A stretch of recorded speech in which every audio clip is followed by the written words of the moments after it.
Bienvenidos. Comenzamos.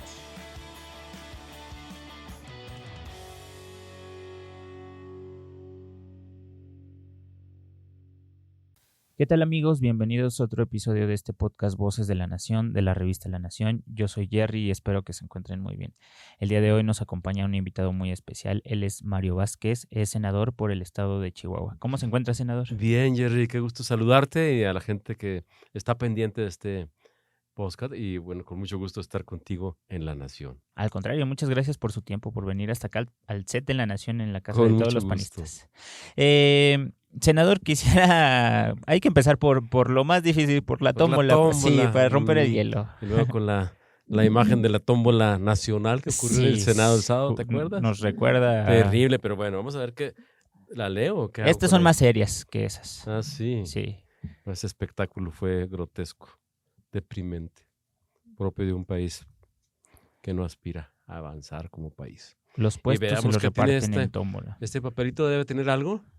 Tiene una pregunta Una pregunta. para usted. Wow, qué libro, película, obra de arte ha tenido más impacto. La verdad que son varios. En este caso te puedo hablar de Cinco Esquinas con Mario Vargas Llosa. Uh-huh. O te puedo hablar de temas históricos, de libros que tienen que ver con la historia. 100 años de soledad. Claro, Octavio Paz. El laberinto de la soledad de Octavio Paz. Y pues son libros clásicos que nunca van a pasar de moda. Pero Claro. igual La República, ¿no? De Platón. La verdad que me gusta mucho la lectura y sería mi principal canal de información y de formación. Lee de todo, filosofía. Me gusta mucho la historia. filosofía, Okay. desde lo socrático, lo presocrático hasta lo último, sobre todo lo más clásico, ¿no? Okay. Estoy mucho por el tema de Marco Antonio, el tema Uh-huh. del estoicismo. Uh-huh. Pues uno va tratando de encontrar esos sentimientos que te hagan vivir en un mundo tan complejo. Es decir, aquí es la dicotomía del control, ¿no? Claro. Lo que está bajo mi responsabilidad lo hago bien, claro, a profundidad, y lo que no tiene que ver con mi control, pues también trato de que pase, que fluya. Exactamente, pero al final como sociedad pues tenemos que tener un fin y aportar, ¿no? De alguna manera.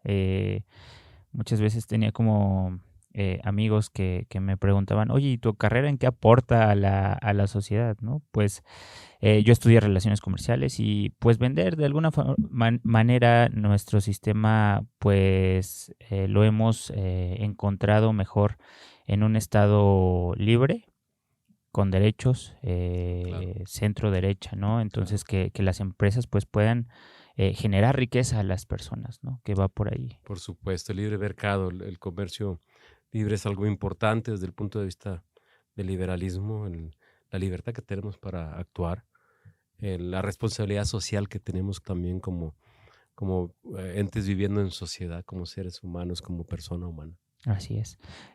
Senador, quisiera que nos contara un poquito cuáles son sus hobbies, qué hace, qué le gusta hacer allá en Chihuahua, qué le gusta hacer o le gusta salir también, cuál es su Tengo parte varios favorita. hobbies, desde el tema de la lectura, pero también si tengo que estar en el teléfono, algunos documentales aprovechar pues el tiempo para ir aprendiendo más cosas. Hay muchísima información en las redes, Uh-huh. pero déjame decirte que en mi jardín en la casa, allá en Chihuahua, tengo una producción de hortalizas. ¿Cómo cree? Sí, ¿Qué podría? hidroponía. Ok, sí, Es hortaliza, agua. la producción de hortalizas, lechugas, tomates, chiles, jalapeños o de cualquiera, Okay. en un sistema de hidroponía pequeñito, Okay. pero que yo diseñé que es automatizado. Okay. Entonces ya tengo por ahí los tomatitos cherry, son tomatitos pequeños. Eso me da como mucha tranquilidad. Uh-huh. Toda la mañana hay que cuidar. Son seres vivientes las plantas, Claro. así que hay que entenderlas y cuidarlas. Y el tener éxito para producir algo desde la semilla que germina hasta el tomatito que ya se puso rojito porque ya está listo para consumirse. Pues Claro. todo ese proceso lo tienes que dar seguimiento en el día a día. Ya no tanto porque estamos a distancia de la ciudad de Chihuahua, Pero bueno, cada semana que voy para allá, la atención a las plantitas y eso me ayuda mucho también a conectarme con la naturaleza, ¿no? Porque además, Sí. déjame decirte o presumirte, que soy orgulloso originario de una comunidad rural Ok.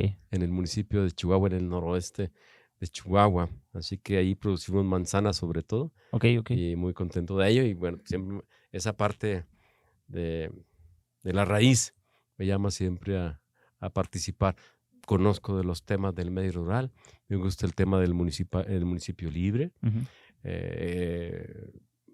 Mi lucha siempre será por el federalismo auténtico, Ok. el federalismo que responde a las necesidades de todo un país como México, en donde de repente Chihuahua está a 1,262 kilómetros de la capital del Sí. país, muy lejano físicamente y de repente también lejano en cuanto a las necesidades que tiene Chihuahua, que no se observan tan Claro. claramente desde aquí de México, y menos aún en este gobierno, en la segunda fase de lo que ellos denominan la cuarta transformación. Claro, por ahí me gustaría como hablar un poco más de los municipios, pero hablo de las plantas. Quería Sí, nada más hacer la acotación que a veces me han regalado como cactus y hasta los cactus se me mueren, pero es una cosa que le tienes que poner mucha atención porque dicen que también las plantas pues sienten, ¿no? El cariño, cómo las tratas, son pues como dices, son seres vivos seres vivos. que pues sienten todo esto, ¿no? Entonces, me gustan mucho los bonsáis, pero nunca he podido tener más de 2 meses un bonsái. Entonces, si los cactus se me hacen difícil, pues los bonsái Sí, sí. todavía más, ¿no? Entonces, y antes de pasar a los municipios, me gustaría que me contara un poco de su historia, un poco de cómo llegó hasta este punto de su vida, cómo se fue interesando en la política, cómo era de joven, qué le interesaba, qué estudió. Fíjate que desde joven, por una cuestión ahí de familia, me gustó la política y me propuse participar de la política. En el PRI no, en aquel tiempo el PRI era pues el adversario y era lo que había que cambiar.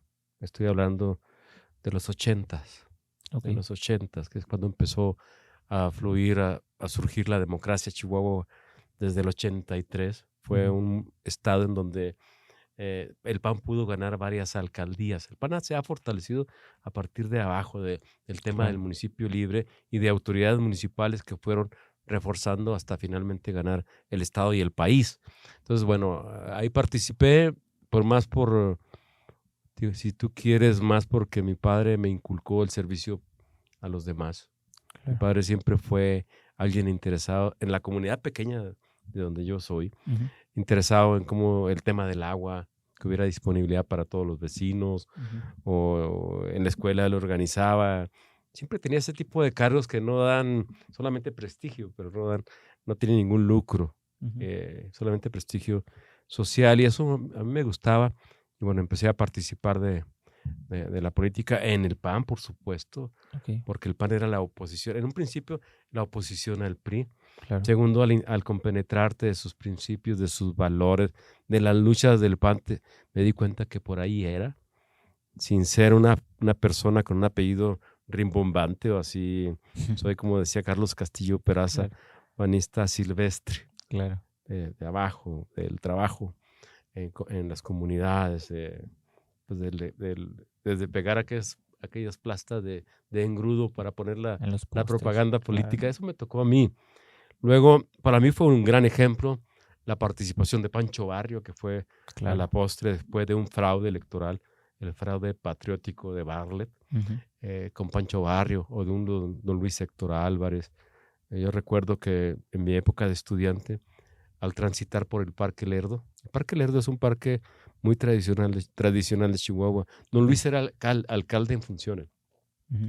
y ante el riesgo y ante la antidemocracia del régimen, don Luis se sometió a una huelga de hambre Sí, claro. que duró 40 días, hasta que fue otro gran personaje nacional, em, Eberto Castillo, Ujú. de izquierda. Ujú.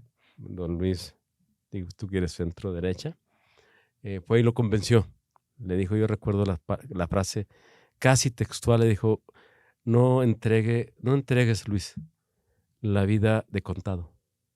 Entrégala en abonos en favor de la patria.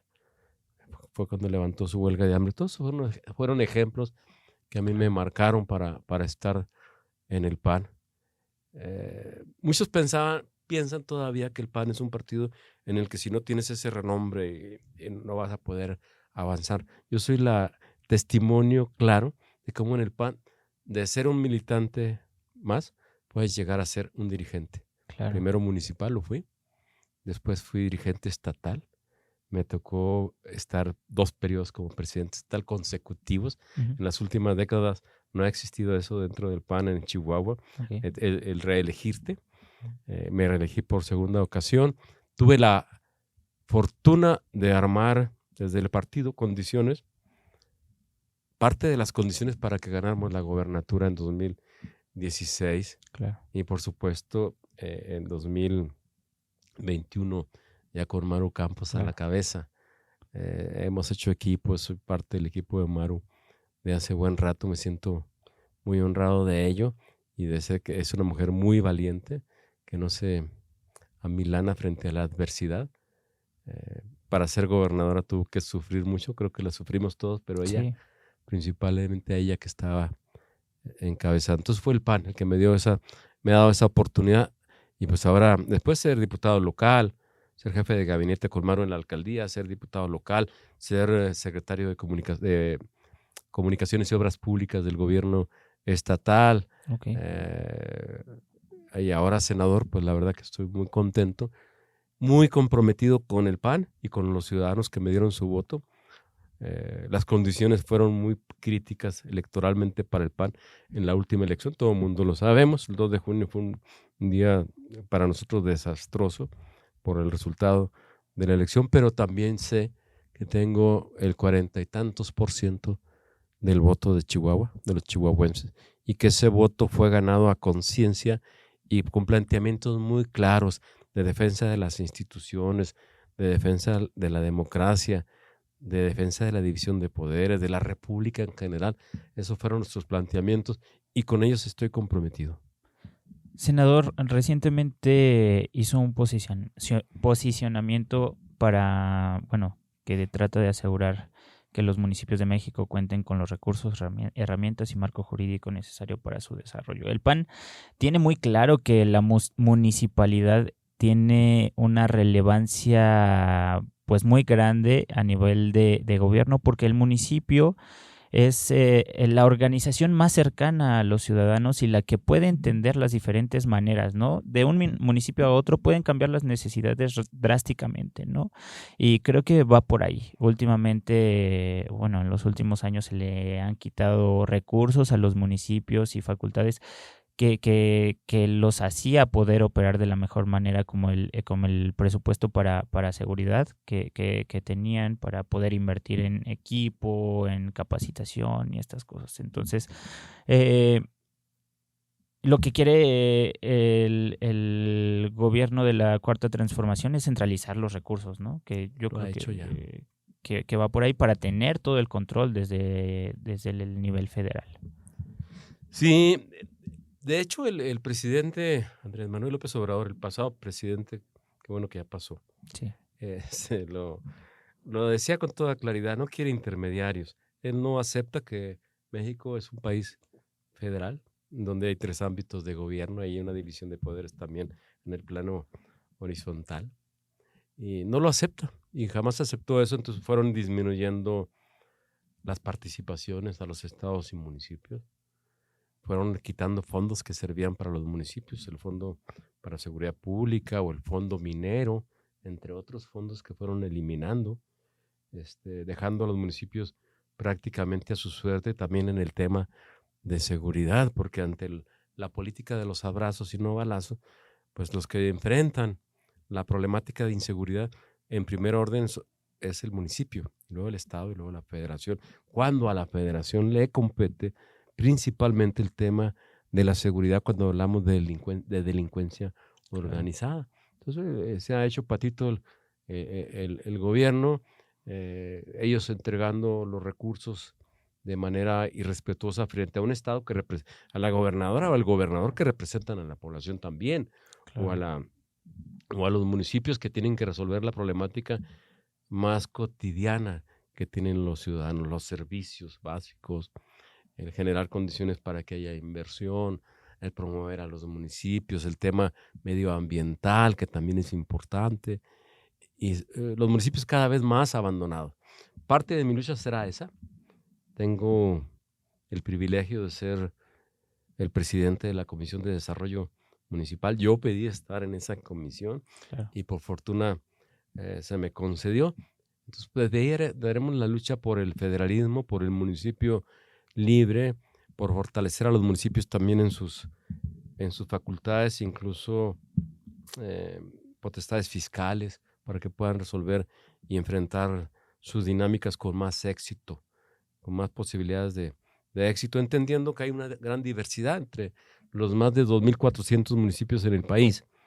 Pues hay desde grandes ciudades, capitales, hasta municipios micro, Claro. en donde hay que actuar con justicia para ellos, para que puedan tener esos elementos de avance, porque cuando tú apoyas a los municipios, estás apoyando a la población, a los ciudadanos que reciben de esos municipios, no sé, los servicios, la obra pública, Claro. las normas municipales. Lo primero que hay que ir, el primer respondiente es el municipio. Hay municipios que reciben más y menos dinero y hay municipios que recaudan más y menos dinero. Entonces, pues también el Estado tiene que ayudar a compensar las diferencias que hay en estas dos partes, ¿no? Porque pues obviamente con dinero pues es como funciona y se puede trabajar Sí, en estas lamentablemente entidades. en el tema de los recursos hay que considerar que este gobierno, el pasado y el actual, ya lo dijo la presidenta Claudia Sheinbaum hace unos días, yo no voy a dialogar con la oposición. La oposición estamos en el Congreso Federal, senadores y diputados. La oposición estamos en los congresos locales, representando, y Claro. también estamos en los municipios. El diálogo tiene que ser con todos, porque ella dice, no, con ellos no voy a dialogar solamente directamente con el pueblo, como si nosotros no fuéramos pueblo, Claro, y o no representan representáramos también el parte de claro ese que sí. pueblo al que ellos prácticamente se asumen como si representaran toda. No tienen una visión nacional, porque México es muy diverso, no tienen esa visión. Y en el tema específico del apoyo a los municipios, de los recursos que deben de tener los municipios, es importante establecer algunos criterios. El país como está conformado y tan diverso, primero a nivel de los estados, hay estados privilegiados y estados de segunda. Ujú. Chihuahua aporta una gran cantidad de fondos a la federación vía impuestos y solamente retornan a Chihuahua el 20%. Entendemos que siendo una federación tiene que haber esa distribución para emparejar Claro. a quienes se nos están quedando atrás, pero también es importante incentivar a nivel de municipios y de estados a aquellos municipios que están haciendo bien su trabajo, porque de repente resulta un castigo que te vaya bien financieramente, que tengas tus finanzas ordenadas y que tengas cierta capacidad hacendaria o financiera, te resta recursos federales. Claro. Esas fórmulas de repente no contemplan también que tenemos que incentivar a quienes realizan las mejores prácticas Claro. a nivel del uso de los recursos públicos y a nivel de la toma de decisiones, que también debe ser parte de la rendición de cuentas de un estado o de un municipio. Entonces tenemos que cambiar eso. Habrá que revisar, Jerry, las fórmulas, la ley de coordinación fiscal a nivel de los estados también y a nivel federal, para asegurarnos que este país pueda avanzar. Quizás tener un fondo que pueda servir en lo general para distribuir conforme a población, otro fondo que pueda servir para incentivar a aquellos municipios y estados que están saliendo y haciendo bien su trabajo, Claro. y otro fondo también para áreas de oportunidad en aquellos estados o municipios en donde necesitamos meterle más, pero meterle fuera de ocurrencias. Claro. Porque este gobierno, y discúlpame que no diferencié, porque pues parece que es una secuencia bastante natural bastante obvia además entre el gobierno de Claudia y el gobierno de Andrés, ¿no? Son los mismos. Sí, totalmente. Y lo han venido reafirmando en los hechos. Entonces, si es eso, tenemos que cambiar la forma de ver a los estados y municipios. Senador, hace unos episodios tuvimos como invitado a Sebastián Grunberger y le mencioné por ahí la palabra totalitarismo y que nuestro gobierno pues está tratando de ser totalitario, ¿no? Me hizo hincapié en que no la debemos de utilizar a la ligera porque ellos han tenido 2 gobiernos totalitaristas y entonces es muy sensible para ellos oír esta palabra. Y no le contesté nada en su momento, pero ahora pensándolo más a fondo, la verdad es que, pues sí creo que este gobierno de la Cuarta Transformación quiere ser totalitario. ¿Por qué? Porque quiere tener el control de todo, o sea, el control del dinero, de la inseguridad, de lo que se comunica y lo que no se comunica, y no quiere que nadie más participe en la toma de decisiones, ¿no? Entonces, yo creo que sí va un poco al totalitarismo y en este sentido de los municipios pues se ve, ¿no? O sea, han quitado mucho presupuesto a muchas partes para llevarlo a los programas sociales y para llevarlo a las obras faraónicas que no se saben ni cómo se están manejando, que de verdad no promueven la economía, el desarrollo ni el avance del país, ¿no? ¿Sabes que el mes de septiembre fue un mes muy triste para el país? Tú no puedes ver todas 20 reformas planteó el presidente Andrés Manuel y esas 20 se están procesando en este momento a la urgencia, sin análisis previo, sin argumentación, sin escuchar a los especialistas o a los involucrados en los temas que se discuten. Pero no podemos verlas aisladas, tienes que verla como secuencia, como una ruta que está siguiendo el país y sin duda que esa ruta al final termina en eso. Claro. En un régimen despótico, totalitario. Habrá que ver exactamente dónde encaja. Pero si tú encuentras que ya reformaron la Constitución para apoderarse del Poder Judicial y no tener contrapeso en el Poder Judicial, si cambiaron las leyes y la Constitución para militarizar o formalizar la militarización del país y dejar a la Guardia Nacional bajo el mando de la Secretaría de la Defensa, es otro síntoma, es la ruta, ¿no? Sí. Y ahí te vas, vienen otros temas que resolver, la desaparición de algunos organismos autónomos o de control, la reforma a lo electoral, toda falta eso. Pero no puedes verlo aislado, tienes que verlo como una secuencia. ¿Y a dónde nos lleva? Pues nos lleva a eso que tú planteas, ¿verdad? Y eso debe preocuparnos a todos. No va a ser rápido. Claro. Yo creo que una forma en que la gente pueda reaccionar, me refiero al ciudadano que no se interesa tanto de la política, pero que de repente puede sufrirla, es cuando esto no tenga ya remedio tan fácil. 20 y tantos años le llevó a Venezuela llegar a este momento.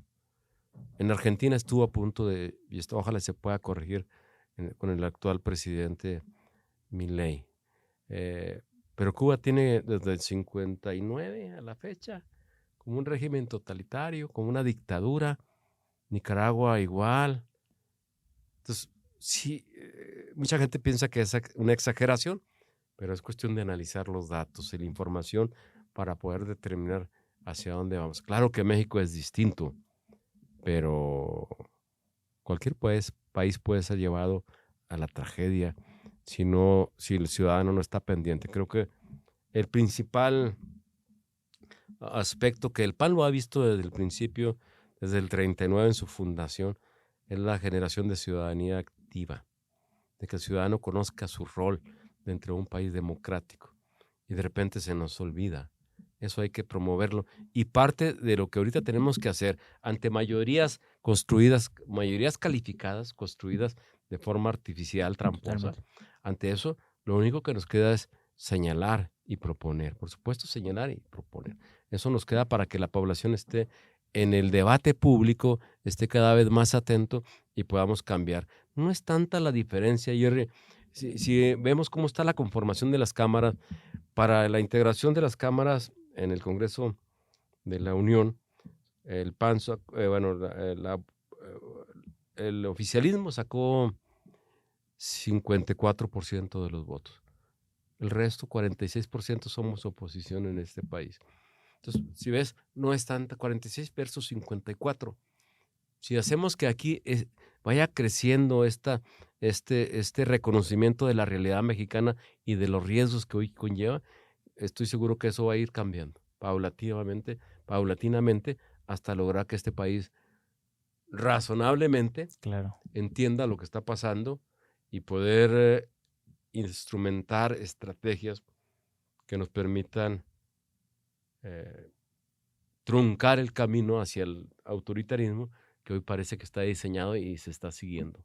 Creo que también en estos tiempos, pues lo que nos ha llevado, siento, un poco al hartazgo también son el exceso de noticias tanto falsas como reales de lo que está pasando. Entonces, me imagino que la sociedad se siente pues harta Y desconcertada, de todo lo que sacan, todos los trapitos y todo esto, y pues no creen en la sociedad. Sin embargo, la solución es bien, como usted lo menciona, es que se interesen en la política y estén al tanto de lo que esté pasando en el país para poder darle la vuelta a todo esto que no le gusta a la sociedad, ¿no? Analizarlo. Lamentablemente, hoy el debate a veces pudiera ser hasta cierto punto desconocido o no tomado por parte de la ciudadanía, porque como este régimen, el primer gobierno de Morena, que fue el de López Obrador, Sí. se encargó de polarizar. Entonces mucha gente, a través de las redes sociales, a través de los medios de comunicación, le cree a los que siente que son de su lado. Uh-huh. Ad populo, ¿no? ¿Quién lo dice? Si lo dicen los de Morena y yo soy de Moreno, a ciegas lo creo, sin analizar, y eventualmente puede pasar del otro lado. Claro. Es importante que acudamos a la razón, a los argumentos, para poder discernir con toda claridad quién nos miente.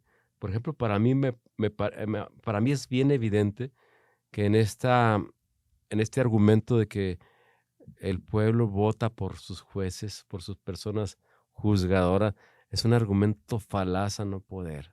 Claro. Están engañando a la gente. La gente no va a poder votar libremente por quien quiera para juez. Va a votar lo que ellos van a preseleccionar Ya que engañosamente, tramposamente. claro. Y ese es el argumento. No tienen ninguna intención, por ejemplo, de que se resuelvan los problemas de justicia en el país. Lo que quieren es cooptar el poder. Y en eso están. Llegaron al grado, este sábado pasado, de utilizar la tómbola, ¿no? ¿Qué pasó con la tómbola para las personas que no saben qué está pasando con esto y que ya entramos al tema de la reforma al Poder Judicial? ¿Por qué hacen una tómbola como si fuera la Lotería Nacional? O sea, ¿Qué tocaría? El Poder Judicial en el país se había venido mejorando, sin duda. Todavía tiene muchas áreas de oportunidad, muchos problemas de corrupción, nepotismo, justicia no oportuna, no expedita, etc. Por supuesto que hay que reconocer que está esa situación. El cambio en el Poder Judicial se daba paulatino. Es decir, los jueces a los que se les vencían los plazos, los tiempos, porque tienen un tiempo perentorio, uh-huh. pues iban cambiando y eventualmente es obvio que cuando se elegían jueces durante algún periodo de gobierno estatal o federal, en el caso de lo federal, el gobierno federal tenía cierta influencia sobre los que llegaban nuevos, Claro. pero había otra parte muy grande que venía de atrás. Entonces eso renovaba paulatinamente todavía visiones distintas dentro de los propios jueces o personas juzgadoras. Ahora es cambiarlo todo de tajo. La única influencia de los jueces en este momento, de aquí al 20 hasta el 27, y lo que viene, será Morena. Es decir, todos serán y todos se la deberán a Morena. Claro. Entonces, ¿qué ocurre con eso? Pues que no hay división de poderes, no hay contrapeso, pero lo más grave, ¿qué ocurre? Que el ciudadano cada vez se aleja más de la posibilidad de defensa frente al Estado, frente al gobierno. Es decir, tú pones el ejemplo. Los jueces se la deben a Morena. No van a contradecir al gobierno de Morena ni en un estado ni en el país. Claro. Que un grupo de jóvenes, mujeres y hombres preocupados por por el medio ambiente, ante una obra, pues ya pasó en el Tren Maya, ¿no? Ante una obra que está afectando al medio ambiente y que no está haciendo, la construcción de la obra está afectando, y los jóvenes van e interponen un recurso de amparo o algún recurso de defensa, no habrá juez o magistrado que pueda resolver a favor del grupo de ambientalistas, so pena de que este tribunal de disciplina judicial lo castigue, lo retire de su encargo o incluso lo someta a un proceso de castigo o un proceso judicial. No le vas a ganar el Estado. No le vas a ganar al Estado. Necesariamente, nosotros en el PAN tenemos una tesis, ¿no? Un principio, que es el principio de subsidiariedad. Tanto gobierno como sea necesario, pero tanta sociedad como sea posible. Porque entendemos perfectamente que un Estado todopoderoso termina por abusar del pueblo, de la gente, termina por abusar. Y que al final de cuentas la Constitución y la división de poderes tiene ese sentido de que el ciudadano tenga mecanismos de defensa frente al poder del Estado. Pero ya es el Estado actualmente que tiene una Guardia Nacional que depende de la Sedena, con el ejército en las calles, con el ejército construyendo bancos del bienestar, construyendo pues, en los puertos, en las aduanas. Sí. En todo están los militares. Claro. Y ahora en la seguridad pública, incluso con posibilidades de investigar. Están metiendo esas tareas al ejército. El ejército en la calle es la amenaza. No por ellos, sino por el uso que se le está dando. Yo creo que los militares todavía tienen un prestigio. Pero ¿qué pasa? Los mandan a la calle a patrullar y le dicen no reacciones frente al delincuente que te insulta, que se burla del ejército, de los soldados, de los militares. No reacciones, tienes que bajar tus manos. Los humillan. O en ese pantano en el que se ha convertido la obra pública en México de corrupción, donde ellos están a cargo de las obras, pero los proveedores de algunos servicios y de pues, los insumos para una obra, los insumos necesarios para una obra, también se los imponen. Entonces están ahí bajo el riesgo de la corrupción también. ¿Cuánto va a durar ese prestigio del ejército? Muy poco, muy poco. Entonces, frente a ese poder, más el poder que ya no tienen tribunales autónomos e independientes, pues ya todo lo deciden ellos, y eso es el gran riesgo de país que hoy estamos a punto de tener. Regresando un poco, Carlos Loret decía hoy en su columna del Universal que con esta reforma en el sorteo Monreal iba a tener más de 300 jueces y Adán Augusto más de 100 jueces, y también Julio Scherer ya estaba armando otro grupo, pues ya se los repartieron, ¿no? ¿Qué tan cierto es esto? ¿Cómo puede pasar? No lo sé, es cierto, pero bueno, como es el mecanismo, son los controles que ellos tienen control de todo, pueden hacer lo que les da lo que les plazca, soberbios, briagos en su poder, no tienen ningún empacho en lograrlo. Finalmente, ahí hay gente que tiene mucha ambición de poder, como los que tú mencionaste, habrá más, entonces va a ser todo un botín el poder judicial para controlar las decisiones, para poder traficar con influencias a la medida de quienes mandan este país. Eso es lo que está pasando, y son los riesgos que se van a objetivizar en los próximos años. Ahora, no es lo único, también ya le dieron fecha para desaparecer al INAI y también están cooptando el poder de los institutos electorales y ahora el poder judicial. O sea, ¿qué piensa acerca del INAI, del INE y de estas dos instituciones? El INAI fue una creación de un gobierno del PAN, de Vicente Fox, durante el sexenio de Fox. Fue un gran acierto, porque el INAI permitió eh, que los actos de gobierno fueran transparentes. ¿Te acuerdas? Hasta las toallas, ¿verdad? Que Sí, costaron no sé cuánto, hasta eso se sabía. Pues de la eso Casa se Blanca, ¿no? Se trata, supo por de eso se trata, de por el exhibir INAI. a los poderosos cuando abusan del poder, cuando traicionan la confianza de la gente. Esto fue un gran logro del PAN, la transparencia en el país. Ya no quieren transparencia, es lo que menos quieren. Quieren estar ocultos, con el cucarachas en un cuarto oscuro. Eso es lo que quieren para poder hacerlo lo que les plazca. Ni reserva respecto de la reforma electoral que plantean. Creo que van a tener oposición incluso ellos mismos. Ellos dicen que detestan, odian las pluris, ¿no? Pero se otorgaron friego de pluris Sí, ahora claro. en la Pero, Cámara de los Diputados. pero no Entonces, les estorban, ¿verdad? no les estorban para nada, al contrario, los aprovechan y bien. Entonces, bueno, habrá que esperar que tiren de la reforma. Lo que preocuparía es que dieran al traste con una serie de avances en materia electoral que este país ha tenido, incluso avances propiciados por ellos mismos cuando estuvieron en el PRD, o incluso siendo parte de Morena, que les dio la alternativa de llegar al poder, que vayan a destruir eso, porque parece que a eso van. Entonces sí, el país estará en el peor de los mundos, porque tampoco las elecciones serían garantía de decisiones y de que el voto cuente, de decisiones libres de parte de los ciudadanos. Creo que esa sería como la cereza para su pastel. Claro. El PAN en esta lucha pues es una luz, ¿no? De la justicia, la democracia, la libertad. Hemos sido, bueno, el PAN como institución ha sido resistencia por más de 60 años en un principio y ahora sigue siendo resistencia. Muchos dicen que va a morir, pero se me hace muy difícil que muera el PAN.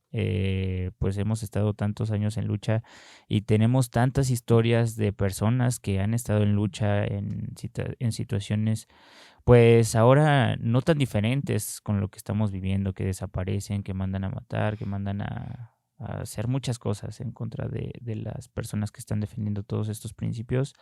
Eh, ¿Cuál es la perspectiva del PAN y lo que viene por el PAN? Las esquelas del PAN se han dado muchas veces.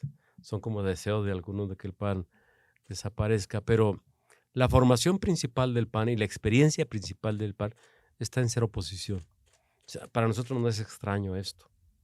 Sabemos cómo manejarlo. Yo creo que podemos seguirlo manejando, pero no solamente ser oposición, sino proponer y de alguna manera generarse el PAN con los cambios que tengan que haber a partir de esa nueva dirigencia nacional y las dirigencias estatales, proponerse como alternativa de gobierno. Ya está Morena, ya va a haber la muestra de los gobiernos de Morena, habrá también la historia de los gobiernos del PAN. Yo creo que habrá que revisar con los números, con los datos respecto de la pobreza, respecto de los avances económicos del país, los avances en derechos humanos. Claro. ¿Qué partido gobierna mejor? Que pase si quieres, ciclo que tiene Morena para poder tener ya, ¿qué representó el PRI? Todo lo bueno y lo malo, el PAN y Morena, y poder saber qué es lo que hay ahí, dónde está realmente el avance del país. Y yo creo que el PAN va a salir victorioso y va a constituirse en esa alternativa. Sí requiere mucho trabajo, requiere mucha consistencia y congruencia en el decir y el actuar de parte de quienes estamos en el PAN. Se requiere que los gobiernos municipales y estatales que hoy tenemos hagan su mejor trabajo, que sean muestra de buen trabajo. Yo he visto en los rankings de gobiernos municipales y estatales, el PAN tiene un buen, en el top 10 tiene varias alcaldías, Claro. varios gobiernos de los estados, entre ellos el mío es Chihuahua, tanto en el gobierno estatal con Maru como con Bonilla en la alcaldía de la capital, con Marco Bonilla.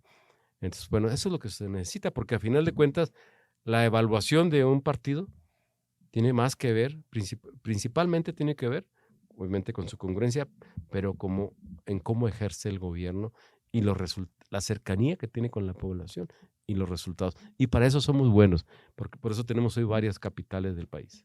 Claro. Senador, ¿quiere sacar otra preguntita? Si quiere, yo la leo. Tú me la lees, bueno. ¿Qué proyectos o metas tienes que te entusiasman especialmente ahora? A ver, yo he llegado a la senaduría en una condición compleja, pero entiendo mi rol. Mi rol es defender y proponer la mejora del país y de mi estado. Mi rol es defender a Chihuahua, para que Chihuahua sea tratado con justicia y con dignidad. Ese es mi rol. Lo voy a hacer con todo mi ánimo. Me entusiasma mucho participar de la tribuna, analizar los temas, poner atención en lo que se está haciendo en el Senado. Voy a poner todo mi empeño, mi capacidad, la puedes evaluar como poca o mucha, pero va a estar a disposición de mi tarea como senador. Mi sueño es que Chihuahua sea un estado en donde la federación sea justa con Chihuahua. Los últimos años no lo han sido. El centralismo que ha agobiado al país durante muchas décadas hoy está peor que nunca. Las carreteras están destrozadas, las dependencias federales en Chihuahua están desmanteladas, los hospitales están desastrosos, el servicio de seguros sociales es pésimo, ya no tenemos el seguro popular, las estancias infantiles no existen, el fondo minero que apoyaba al Estado y a los municipios no existe. Es tremendamente injusto el trato de la federación hacia Chihuahua. Eso tenemos que corregirlo. Y parte de mi tarea es esa, hacer hincapié los temas del federalismo, pensando muy principalmente en Chihuahua, y como senador represento el pacto federal como chihuahuense. Senador, muchas gracias por su tiempo. Nos están viendo y escuchando por todas las redes sociales, Spotify, YouTube, Facebook Live, todas las redes. Ya estamos en todas las redes. Jerry, ¿Algo que desea agregar, algo que le quiera decir a nuestra audiencia? La oportunidad. La Nación es un vehículo de comunicación muy importante para el PAN.